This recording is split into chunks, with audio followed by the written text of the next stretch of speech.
ప్రతిపక్షం కరెక్ట్గా పనిచేస్తే ఏ ప్రభుత్వమైనా దిగి రావాల్సిందే. ఇప్పుడు డిఎస్సి విషయంలో జగన్మోహన్ రెడ్డి సక్సెస్ అయ్యారా లేదా అంటే ఒక కోణంలో సక్సెస్ అయ్యారు. ప్రభుత్వం అధికారులు దిగొచ్చి మొత్తం లెక్కలు చెప్పారు. ఓకే, అందులో నిజాలు ఎంతవరకు ఉన్నాయి, అబద్ధాలు ఎంతవరకు ఉన్నాయి. ఇప్పుడు కొంతమంది కోర్టుకు వెళ్తున్నారు, రేపు పొద్దున కోర్టు తెలుస్తుంది. ఓకే, వాళ్ళు చెప్పేది గతంలో వెర్టికల్ విధానం నడిచేది, ఇప్పుడు హార్జెంటల్ విధానం కంటిన్యూ అవుతుంది సుప్రీంకోర్టు ఆదేశాల మేరకు. అప్పుడు రాష్ట్ర విధానంలో ఇచ్చాం, ఇప్పుడు హార్జెంటల్ విధానంలో కొనసాగించడం వల్ల రిజర్వేషన్లు కూడా ఉండడం వల్ల రిజర్వేషన్లో దక్కిన వాళ్ళకి ఓపెన్ కేటగిరీలో కూడా ఉద్యోగాలు ఇచ్చాము, పోస్టులు ఇచ్చాము. దానివల్ల తారుమారైనవి అనేది ఒకటి.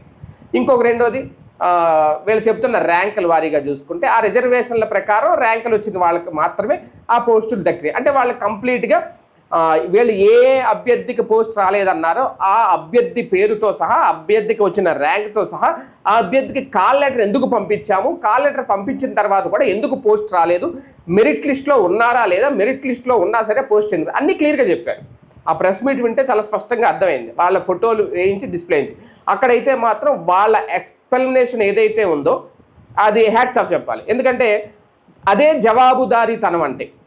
ఇక్కడ ప్రభుత్వాన్ని ఖచ్చితంగా మెచ్చుకోవాలి, ఆ విద్యాశాఖ అధికారులు కూడా మెచ్చుకోవాలి. మీకేంటి చెప్పేది, మేము కరెక్ట్గానే చేసాం అని లైట్ తీసుకోవాలా. అలా చేసుకుని ఉంటే ఖచ్చితంగా అది తప్పు.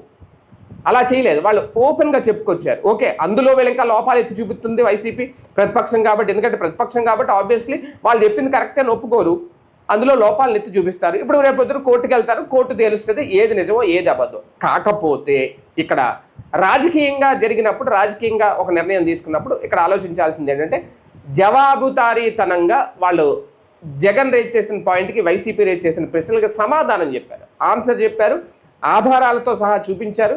ఎందుకంటే వాళ్ళు చెప్పినా వాళ్ళకు వచ్చిన ర్యాంకులు కరెక్టే, అక్కడ ర్యాంకులు అయితే ఏం మార్చలేదుగా.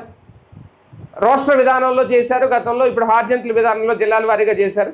దానివల్ల అక్కడ మళ్ళీ రిజర్వేషన్ల వారీగా ఆ కేటాయింపులు జరిగాయి. అవన్నీ లెక్కలన్నీ కరెక్ట్ అయితే వాళ్ళు చేసిన ఎంపిక కరెక్టే, అవి తప్పు అయితే అక్కడ ఎంపిక విధానం తప్పు అవుతుంది ఇక్కడ. కానీ ఇక్కడ ఏంటంటే, అక్కడ వాళ్ళు మాకు అన్యాయం జరిగింది అని చెప్పి జగన్మోహన్ రెడ్డి దగ్గరికి వస్తే ఖచ్చితంగా అన్యాయం జరిగిందా లేదా అనేది అక్కడ వాళ్ళు అధికారులు బయటకు వచ్చి చెప్పడం అనేది నచ్చింది. అయితే మిగిలిన విషయాల్లో కూడా ఇలా చేస్తే బెటర్. ఎందుకంటే రైతులు వచ్చారు, అమరావతి భూములకు సంబంధించి మేము ఏమనంటున్నాం, అక్రమంగా లాక్కున్నారు, నిజంగా లాక్కున్నారా లేదా, వాళ్ళ పేరు మీద భూములు ఉండగా వేరే పేర్ల మీద రిజిస్ట్రేషన్ అయ్యిందా లేదా అది కూడా చూపించండి.